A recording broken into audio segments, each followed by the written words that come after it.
Well, South African government bonds became the first African government bonds to be included in Citigroup's influential World Government Bond Index today, a development that could boost investment inflows while reducing the cost of borrowing for the country. Joining us for more insight is Myburgh. He's Sub-Saharan Africa Strategist over at Citi. Thanks so much, Leon, for joining us today. Well, expectations were for $2 billion in additional offshore money to flow into the 12 South African government bonds on Friday, and that ahead of the formal inclusion into this index.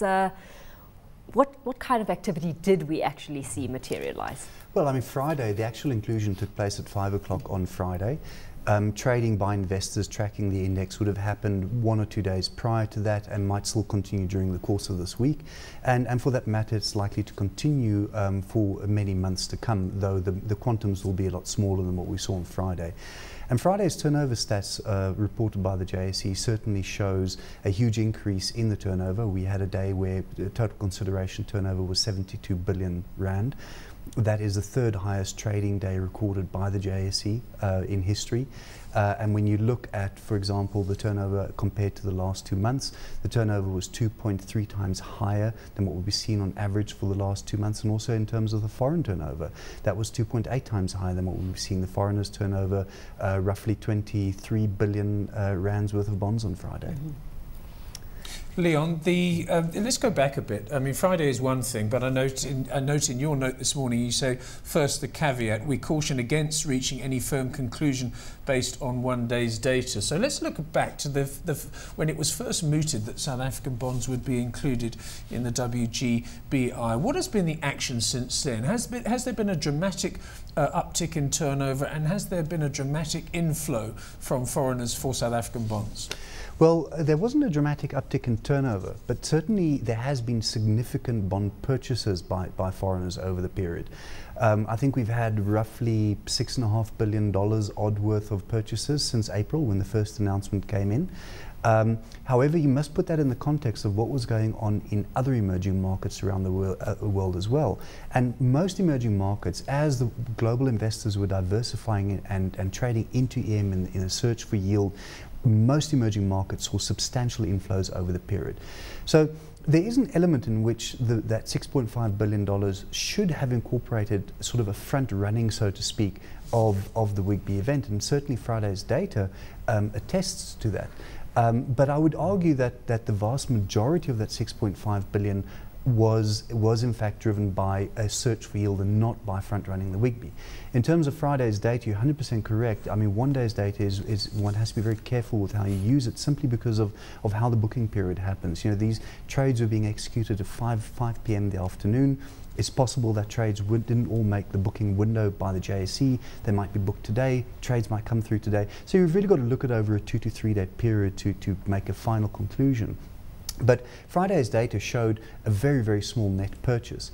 And here I think the argument is certainly anecdotally in terms of what we've seen and what we've heard elsewhere, is that there was significant profit taking by existing emerging market focused investors who own South Africa, who use the WGBI entry to take some profit and lighten some of their position. And hence the turnover was exceptionally high on Friday, but the net purchases itself was not particularly special. So take us through then the significance of being included on an index like this.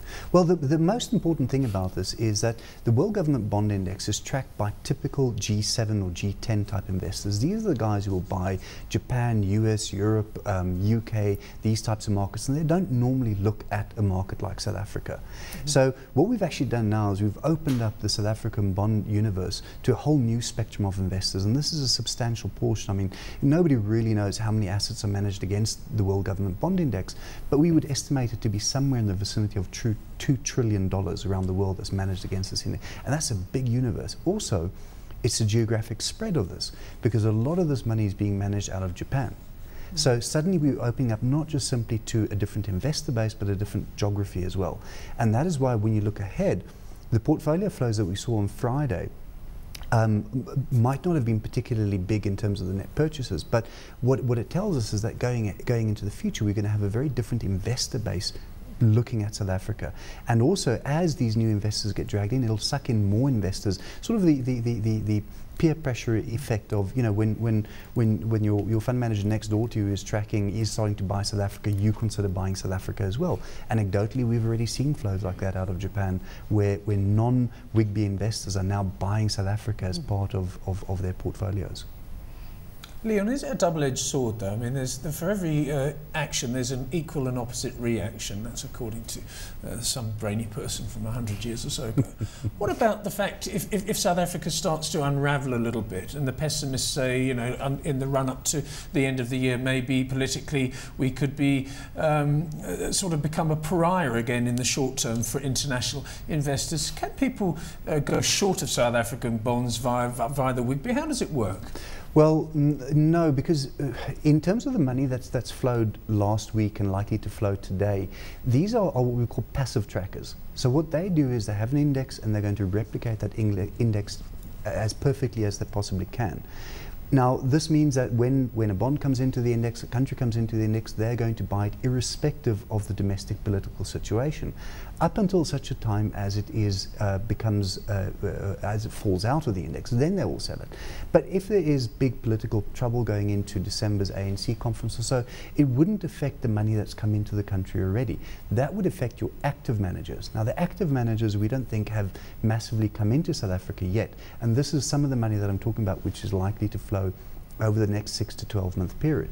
It would also affect your existing emerging market investors. Those are the guys who may very well lighten positions. But in terms of the flows that we saw, this estimate of, you know, somewhere between $1 and $2 billion of money that would have come into the market and bought bonds over the last few days, that money or those bonds have gone into these portfolios and they won't be seen again. Mm-hmm. Taking a look at it, I mean, how at risk are we of falling out of the index? I mean, given you know, what happened last week with the Moody's downgrade coming through, and also just you know, negative outlooks that the other ratings agencies have on South Africa as well. Yeah, I mean, there's three characteristics for inclusion in the index. It's size of the market, of which we comfortably exceed even the entry criteria. But there's also two criteria. There's an entry criteria, which is a higher hurdle, and then an exit criteria, which is a lower hurdle. So once you're in, you've actually got to fall a long way down. So for example, it's $50 billion to get into the index, but it's only $25 billion to get out. Now, from a credit rating point of view, equally we needed single A minus, at least A minus by either Moody's or S&P.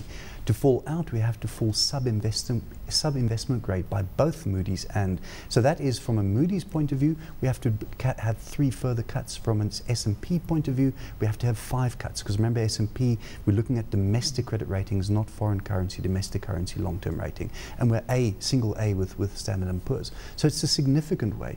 Maybe the bigger risk, you know, as we go into December, is might there be any significant policy changes which could inhibit capital flows coming out of December?